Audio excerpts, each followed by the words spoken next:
All right, without any further ado, technical problems, hopefully, are not problem anymore. All right, YouTube, good evening. Hopefully everyone's doing all right, surviving the weather and all that fun stuff. We are back first to talk back about not first, but we get to go over election things tonight. Duff, say hello. Hey everyone. All right, I hope everyone had a great weekend and had a great weekend and a great week. Just wanted to hit real quick the election results. Of course, we hopefully everyone has seen the results, and of course they are fairly they're not too surprising. Of course, we had some Republicans got the House and Democrats got the Senate, and now we are seeing all of the Congress people, how the House into the new spots. A few news articles described many of the new additions to the House, how the diversity was there, and blah blah. And I mean, great that they're diverse, but at the same time, it's should be those who are most qualified. Which I don't know if everyone there is the most qualified. There was a story I read. I'm sure everyone's heard it too, talking about Cortez not being able to pay for her home and her first, I guess, run at Nancy Pelosi or whomever in the area.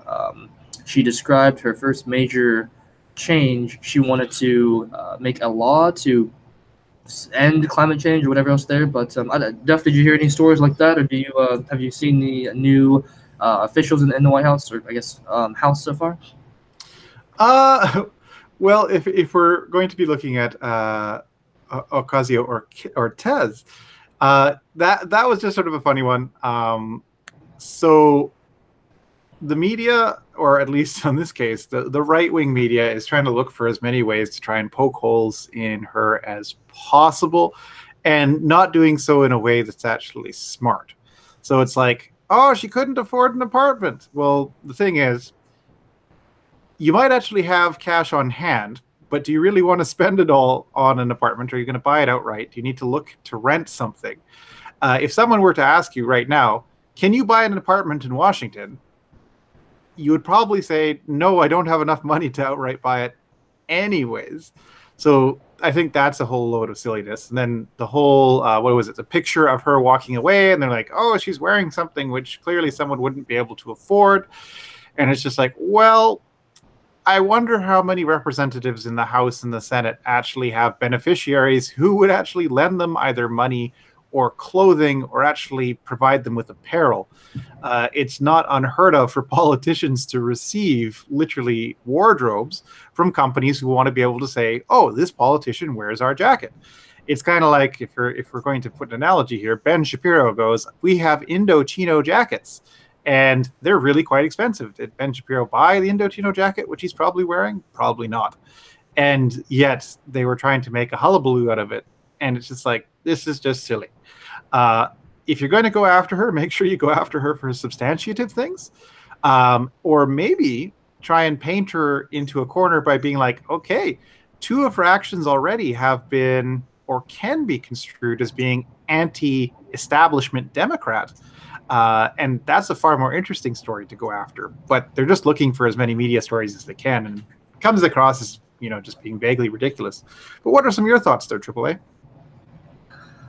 Yeah, she's interesting. I mean, of course, given her background in politics, she, I guess, could, learn a thing or two.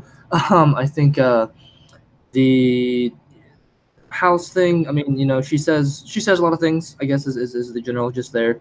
I think I liked the after watching the Shapiro show, I liked the Ben made a comment about how, as crazy as Ocasio-Cortez is, the thing to watch out for is the fact that she acts as of course the millennial. So she was going around the White House or I guess in her area and taking selfies and showing her like, hey, this is a really cool building, and here's all the cool things here to do. And actually, like, again, if it's a someone in their 20s or 30s and not having ever been to the White House or in that area, like she makes the whole place sound very interesting. So it is a kind of a caution, watch out, because this is someone who is reaching to a specific demographic that both parties need if they want to be reelected in 2020 and onward, because they're not right now sorry, but if Republicans, Democrats right now, the ones that have been there forever are an older generation, are not reaching out to the younger crowd. So she is actually doing a very good job of saying, hey, it's really cool, come watch me, all this kind of fun stuff. So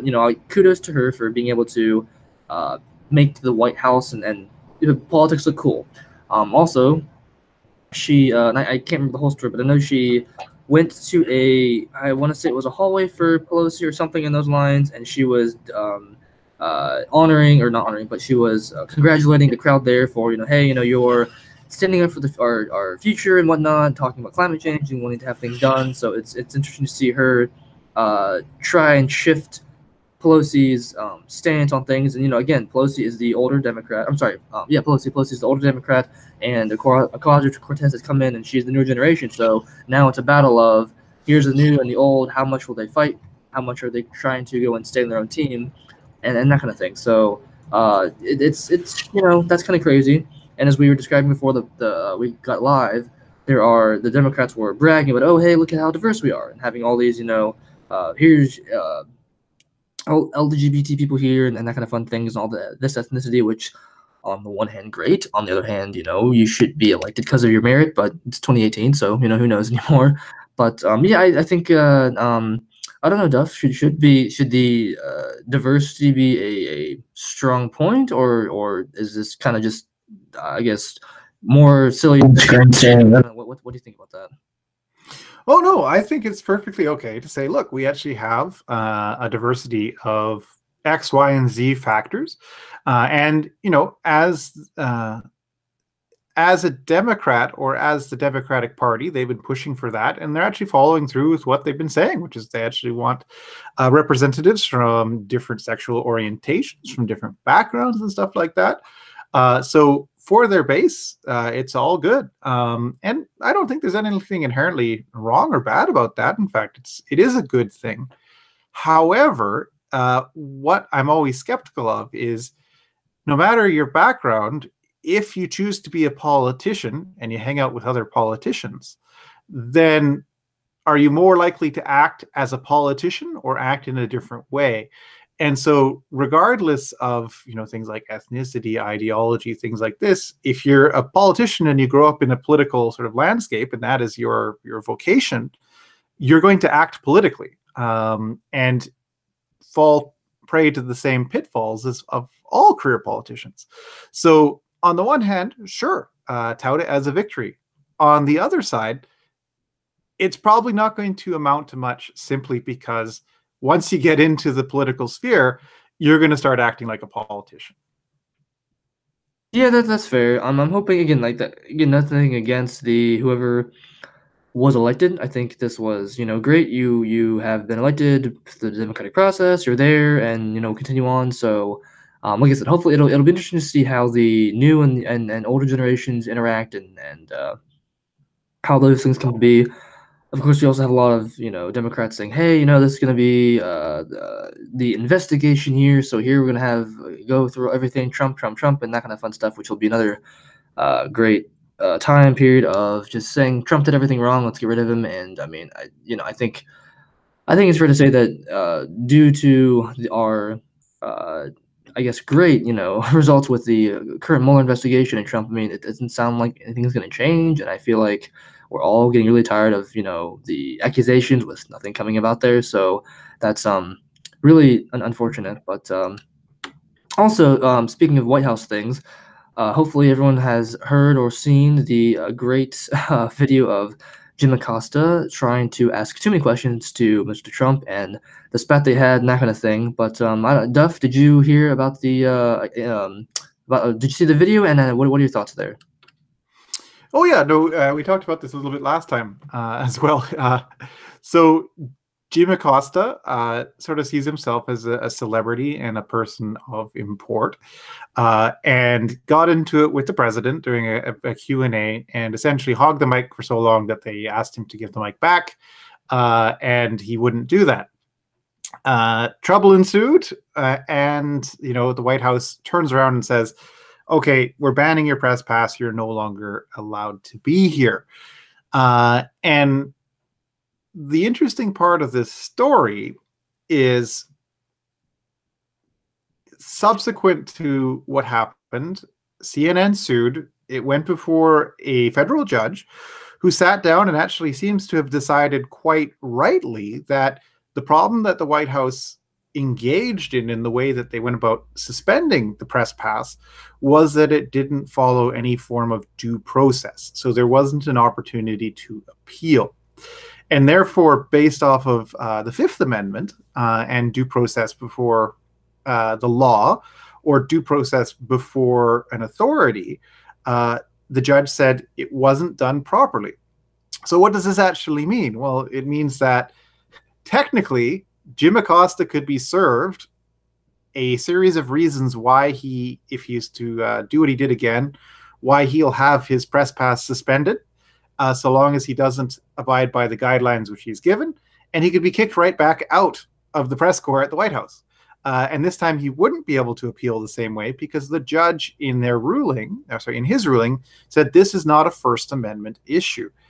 Your job as a reporter is to report, but it can't infringe on it can't infringe upon the host body's ability to say, hey, we don't want to hear right now. You've broken the rules. So it's not actually a free speech issue.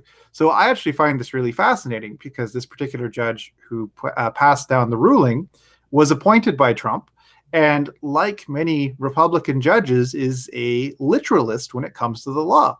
And so his findings that, in fact, the White House was infringing upon the Fifth Amendment makes a lot of sense.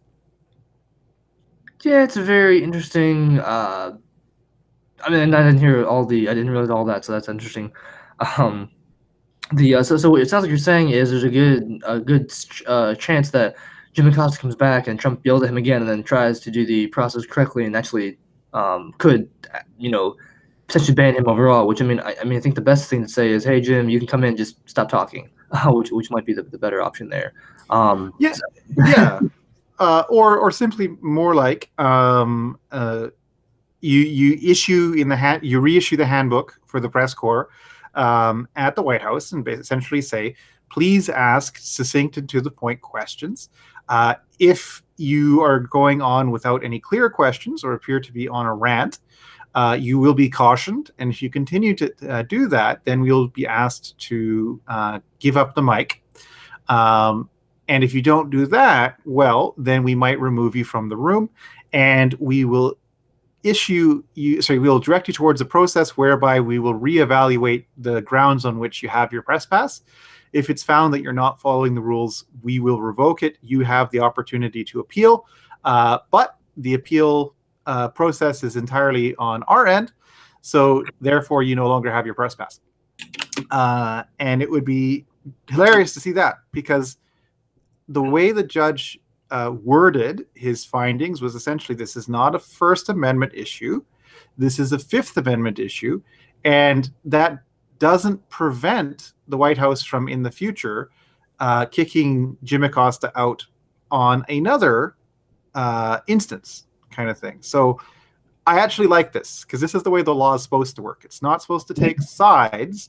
It's supposed to look at what has transpired and make a ruling based off of what the law states, and also the intent of the parties involved.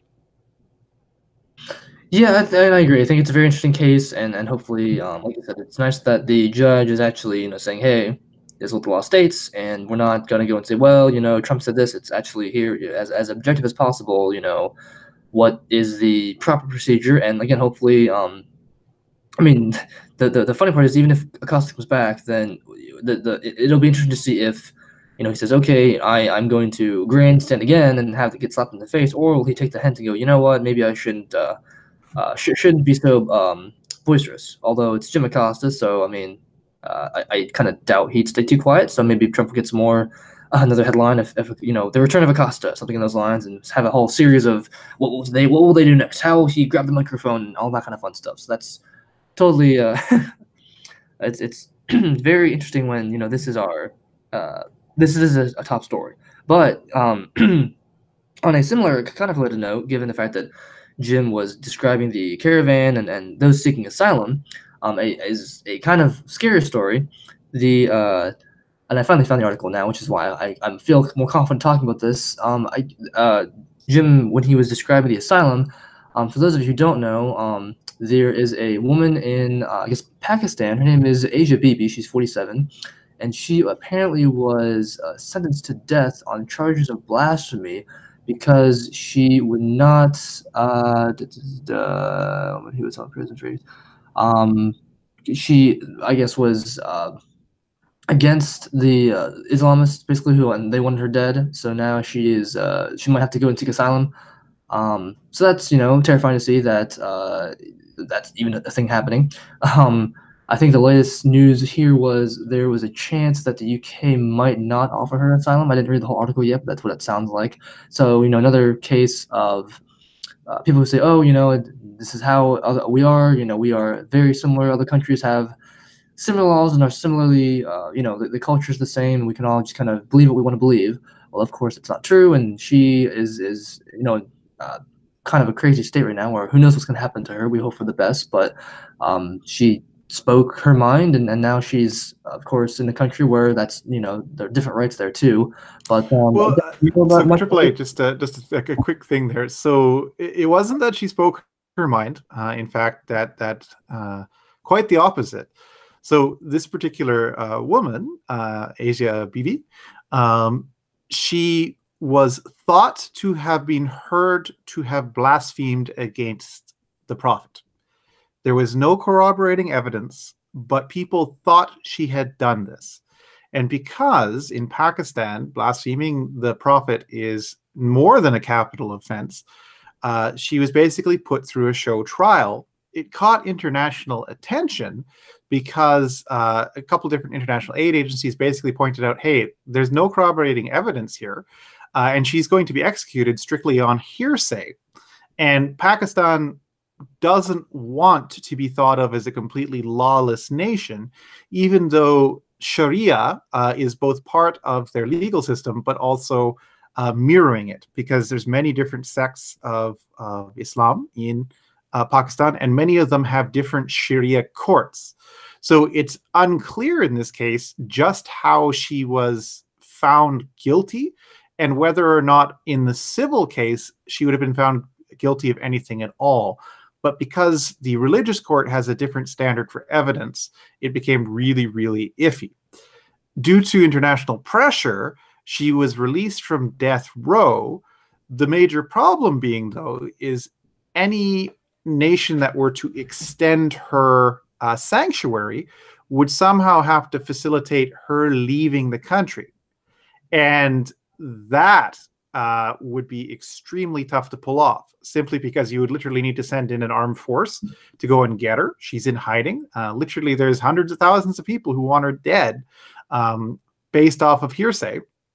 And this is making a lot of countries who might have 20 years ago extended her asylum, like the UK, somewhat leery of doing this, especially in the UK's case, because many of the sects of Islam which are sort of leading the charge for her death have representation in the United Kingdom as well. So it might very well be the case that you get her to the UK only to have her beheaded. So it's bad on a lot of fronts. Well, thank you for clearing that up. I perused that a bit faster than possible. Yes, that sounds like it's a much more accurate depiction. So hopefully, that it's crazy over there, and as you've just pointed out, they have several different, I guess, standards there. So hopefully that is resolved and she doesn't die, because that'd be terrifying. But it sounds as though there are, and I guess they haven't really. They're still in a bit of a stalemate. It sounds like they're not really good at making a decision. It's still pretty crazy. Is that fair to say?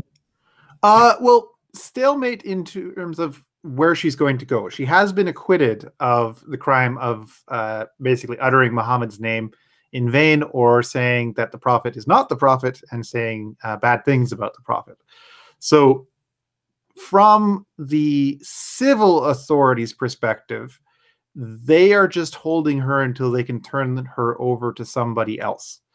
From the religious authorities' perspectives, depending on what sect you're talking about, they don't believe that at all, and they're waiting for her to show up in public in some way, to be tried to snuck out of the country in a car or something like that, so that they'll be able to descend on her and most likely stone her or cut her to pieces, kind of thing.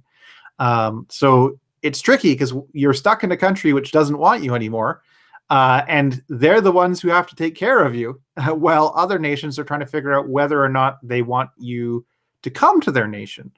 And in Pakistan's case, they have a weird kind of in and out relationship, in that the last major person to seek asylum coming from Pakistan that caught any major international press was Malala.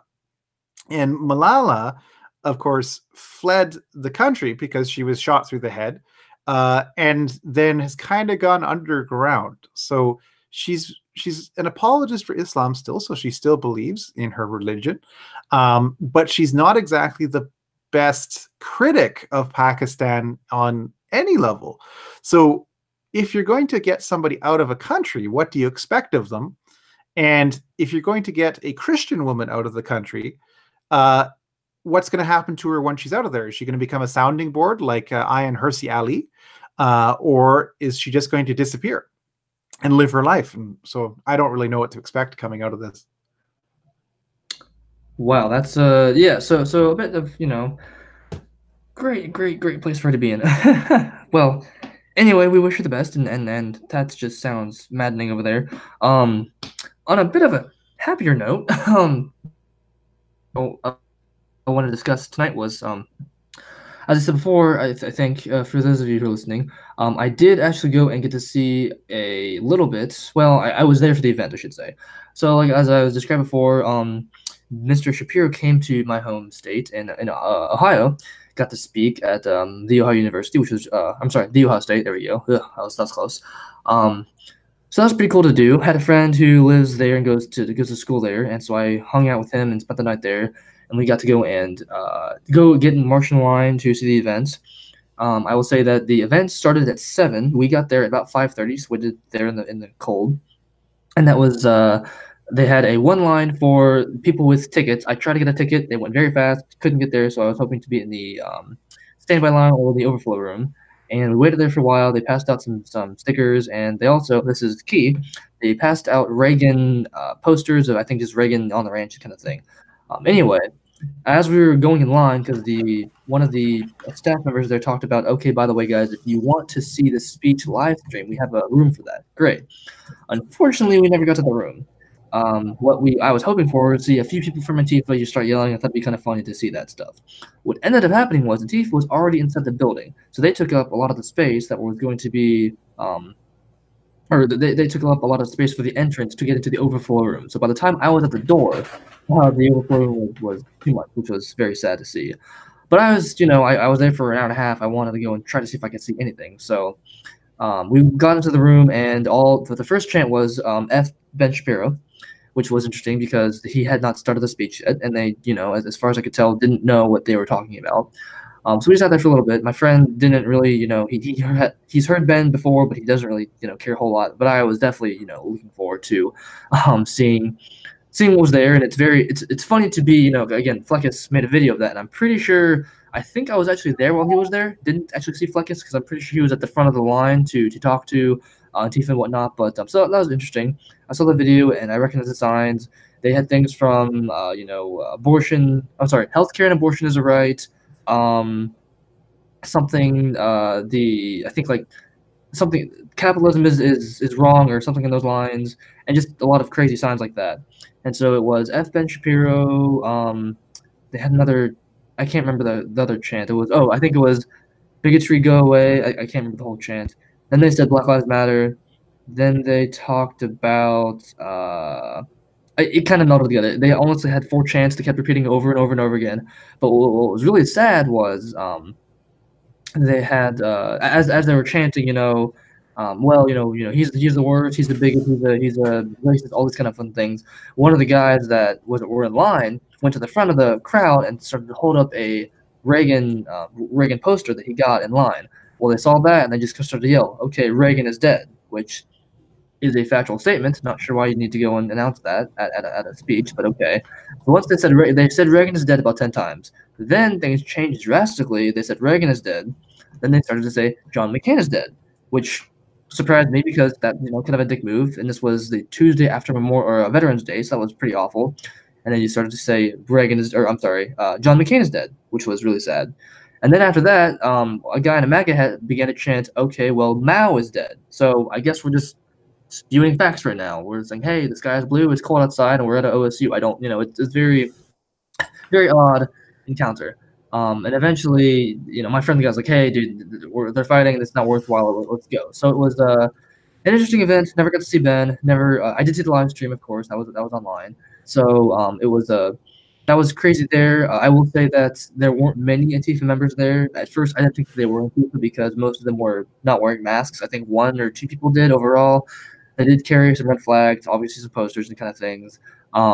Very, very not a people that would have a cordial discussion. No, not really a lot of middle ground there. As you can tell in the video, one guy just basically wanted to beat people up. So it was interesting to see that. I do hope to see Ben at some point, and in the future. But yeah, it was a bit of a crazy event. Even though I didn't see Ben, I was still glad I went. But I don't know, Def. Would you still, based on that story, would you want to go see Ben, or do you think that might be a little too dangerous for you? Well, actually, no. It sounds like a pretty tame event in comparison to some of the ones from 2016 and even some of the ones from 2017. The fact that people are going to show up to protest is kind of par for the course. If you're a right-wing figure, you're going to get a certain amount of people who dislike you just out of hand. And you're right, alluding to most of the protesters probably couldn't tell you any of Ben Shapiro's specific positions. It's more that he's Ben Shapiro. He's mean. But no, that was cool to hear that was the event that you were at. I had seen on Ben's podcast that Fleckis had been there. So that was, I guess that was kind of neat. Now, did you get to talk with anybody or see any personalities there at all? Or was it literally you were just there, heard what was going on, and then went home and everything was okay? We stayed for, like I said, we got, when we were in line, he said, "Hey, by the way, the overflow room is too full. You have to get home." And I'm like, "Well, I'm not I stood here for an hour and a half. I'm not just going to go leave." And it was 30 degrees. I was freezing, so I went inside. And then as we were going inside, it was funny because I didn't see Fleckis. If I would have saw Fleckis, I would have gone up and talked to him. But no, the funny part was, with all the people that were there, it was, because a lot of the people that I saw in the line were not, they had no idea who Ben was. They just kind of saw, they're like, "Wait, you're saying healthcare is right. Okay, cool. You're also saying this." And so it was very interesting to see, like, complete strangers walk by me and go, "What's going on?" I go, "Oh, they're Antifa, whatever else." And it was like, so they're angry about, a guy speaking. I'm like, "Yeah."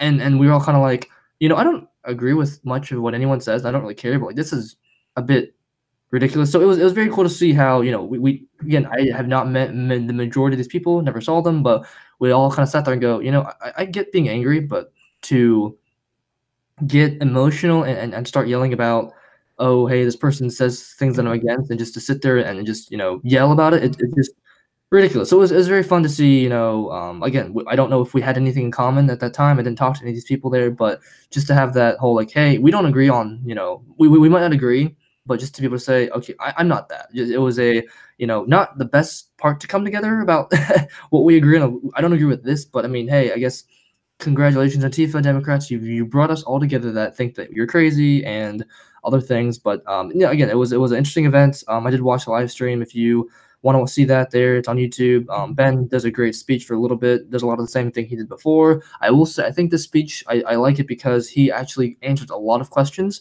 Most weren't too gotcha. They're pretty much, generally about what he said before. Quite a few fans, quite a few people who actually had a lot of decent, disagreements or clarifications, basically. So that was pretty cool to see. And then he also has just recently done a speech in Pittsburgh, which I still have yet to see that, but there was a few good questions about it too. But anyway, so yeah, good speech. I hope if he comes back, I'd see him again. I definitely would encourage anyone watching to go and see him speak live because it's definitely worthwhile. Even if you don't get to necessarily be in the room, just to be there and like understand, hey, I see these things on YouTube. Yes, they exist.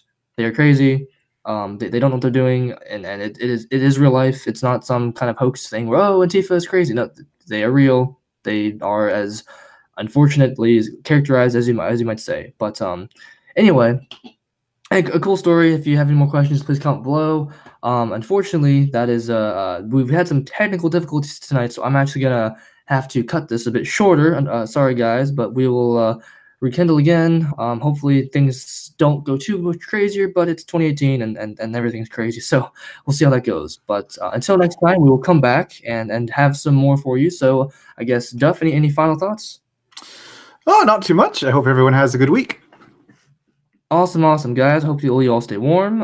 Also, quick note. If I hope you guys have power. I had not had power for the past 12 hours yesterday, so that was a little terrifying to be ready for the podcast. But everyone, I hope you are warm and safe. And if you don't have power, please go and find someone who does and be safe that way. So, again, until next time, everyone be safe out there, and we will see you soon. All right, guys. You have a good night.